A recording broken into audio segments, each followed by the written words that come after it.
Is Fantastic Four First Steps the greatest Fantastic Four movie to date? Um, yeah, honestly, I think it is.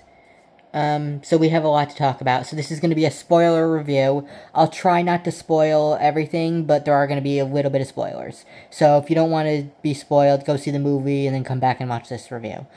Okay, so first I'm going to talk about what I liked. Then I'm going to talk about what I didn't like, and then I'm going to talk about what I hope to see in the future with this team. So first, let's talk about what I liked. So the movie was great. It was everything I think a Fantastic Four movie should be. It felt like I liked the early 2000s movies, but this one I think was better because it had more of a family vibe, which is what the Fantastic Four is supposed to have. Um, there and also I feel like the characters had more depth to them. Like the early 2000s movies, I feel like they kind of just were just caricatures. Like the writers just knew the basics of each character and just put that into it. But in this, the writers definitely knew what they were doing, and they knew the like more emotional layers of each of them, and the actors did a great job embodying them.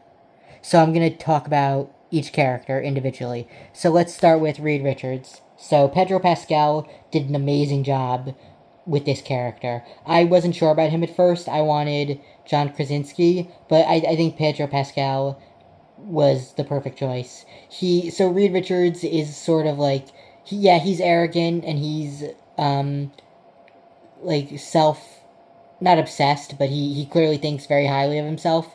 But at the same time, he's also a family man, and he does care about his team, and he does care about his family. He just doesn't always know how to show it. And Pedro Pascal really showed that in this movie. He did a really good job with that. Um, and yeah, he at no point was Reed like a jerk. I mean, there were some moments where he's like, "Oh, I'm the only one who knows how to solve this," or "Oh, he said he made a few comments like that, but overall, he was a pretty likable character.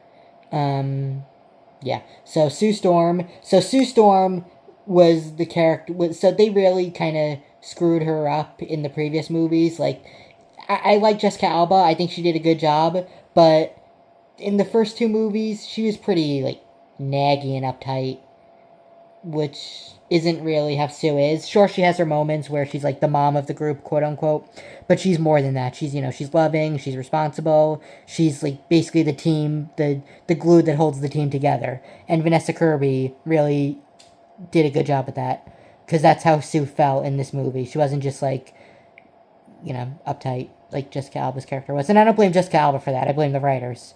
Um, but yeah, I've actually never heard of Vanessa Kirby before. I've actually never heard of any of these actors besides Pedro Pascal. But so I wasn't sure how they would be, but they were all great. So yeah, um, Pedro Pascal, Vanessa Kirby, great casting for Reed and Sue. I wanted John Krasinski and Emily Blunt, but honestly, I think these were better choices. So now Joseph Quinn. So he played Johnny Storm. So Johnny Storm is my favorite character in the Fantastic Four, so I was looking forward to seeing his character the most. And Joseph Quinn did a really good job. He, the thing about Johnny Storm is I like Chris Evans. I think he did a good job as Johnny Storm, but I feel like in those movies they didn't really understand him because they just kind of portrayed him as like a reckless, impulsive womanizer. And to be fair, that is kind of how he is. But there's more to him than that. Like he's like insecure and he knows that if he screws up, people will get hurt. So I think Joseph Quinn did a good job with that, and I think the writers did a good job showing that. Like he knows, like he. So again, spoilers. Johnny almost sacrifices himself twice in this movie, twice. So it shows he does care about his team and about people in general.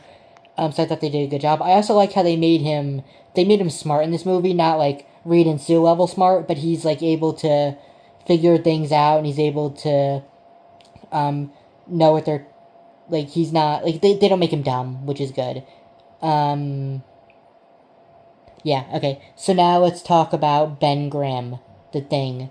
So this one, so he did. So hang on, what's the actor's name? Eben Moss Backrack. I know I'm mispronouncing that. I'm so sorry. I have no idea how you pronounce that. But he was great. He was great as the Thing. Um, the voice didn't really match because like the thing is supposed to have like a raspy like this. He's supposed to talk like this. He didn't really sound like that, but it's fine. That's fine. Also, it was kind of weird because like the thing is supposed to be like moody and um, like depressed, basically in some cases. Which this version of the thing wasn't really like that. But like honestly, that's fine because it's established that the Fantastic Four has been around for years at this point, so it's possible that Ben maybe just stopped being like maybe he like so it's alluded to that he's insecure about his looks, but it wasn't like a defining point in his character like the other movies were, which makes sense because they're again it's been years. It's established that it's been years since they first got their powers, so maybe now he's just more concerned about the good he can do with his powers rather than what he looks like. So that makes sense. So yeah. Um so the thing has always kind of been like the big brother of the group, which I'm glad they showed that in the movie. Um yeah, so I think all the characters' personalities were great. I think the actors did a great job. I think the writers did a great job. So yeah, all the characters were were great. Um and like I said earlier, I like that they made them all smart. Like even like Ben and Johnny were smart too. They weren't like geniuses like Reed is and Sue is, but they were smart. They like street smart, kind of. And also, spoiler alert, Johnny was able to figure out an alien part of an alien language, which seemed a little bit unrealistic, but whatever. It was a cool moment, so fine. Okay, so now let's talk about what I didn't like. So there were a few things I didn't like, but like I said, this movie was great. That being said, there were a few things um, I didn't like. So okay, so first of all, this even though it's an MCU movie, it took place on a different Earth. It took place on Earth 828, and they showed you that at the beginning of the movie. There was a title card that said Earth 828. So, um, but the fact that they're specifying it's on another Earth, I guess, implies that this is meant to be part of the MCU. Because like Spider-Man, the original Spider-Man and like X-Men technically has been confirmed to exist in the same multiverse as the MCU, but they don't clarify what universe they're in. So the fact that this Fantastic Four movie they're clarifying it's a different Earth shows that it is in the MCU and they are going to meet up with the MCU characters at one point.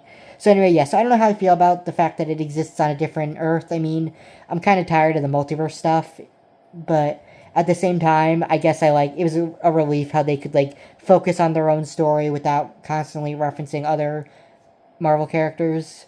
So yeah, there's that, and also the whole 60s thing. So this takes place in like a retro futuristic 1960s, which I never understood that concept. Oh, it's the 60s, but it's futuristic. Like that doesn't make any sense. Why not just have it take place in the future? How can it be the 60s if it's the future? I know the Jetsons did that, but the Jetsons took place in the future. Like so I don't understand why they don't say exactly what year it takes place, but I'm going to go with 1965 because it's established that the Fantastic Four has been around for 4 years at this point, and in the comics, the first comic was in 1964 or 1961, sorry. So I'm just going to assume it takes place in 1965. But yeah, I don't really understand why it takes place in the 1960s. I know the Fantastic Four comics came out in the 1960s, but so did Spider-Man, so did the Avengers, and those all take place in present day. But whatever, it was cool to see. It was cool visually, like see that in the background. That's really cool. And I also like the TV show, like basically they're on a talk show, and it's like a 1960s talk show, and like we see commercials, we see like 1960s cartoons. So yeah, so I'm not gonna complain. So even though I didn't really think it was completely necessary, I don't mind it, and I did kind of like it. So yeah, so another thing this may be a little bit nitpicky, but so like in the comics and in the first movie, it's established that their clothes aren't affected by their powers. So, like when they're in their normal clothes, when Johnny turns into fire, his regular clothes burn off, and when Sue turns invisible, her clothes don't turn invisible, which was like the whole point of Reed making the suits for them. In this movie, that doesn't apply. Like Johnny turns into fire while he's in his normal clothes, and his clothes are fine. Sue turns invisible, and so do her regular clothes. So that was kind of weird because that's like a big point. Like that's the whole reason Reed made the suits for them. So I don't know, but whatever. And it was really weird seeing the thing wear a shirt because he usually just wears pants. That didn't bother me. It was just an observation I made. Um, but yeah. Oh, and another thing was, so at one point Galactus. Oh, I forgot to talk about Galactus. Galactus was a great villain. He was really scary, and he did a great job as a villain, so that was good. But there was this one scene where Galactus grabs Reed and just like stretches him out. That's not as dirty as it sounds. I mean, like he literally grabs his arms and legs and like hurts him by stretching him, and Reed like screams in pain and his suit starts to rip, even though he wasn't really stretching him that far. Like he wasn't going that far. And in the comics, I don't know if it's ever said how far he can stretch, but I know he can stretch really far in the comics. So it's just weird. It just kind of seemed weird. I don't know. And speaking of clothes, let's talk about the costume choices. So the main four, the Fantastic Four, their civilian clothes looked fine because they were pretty just like generic clothing.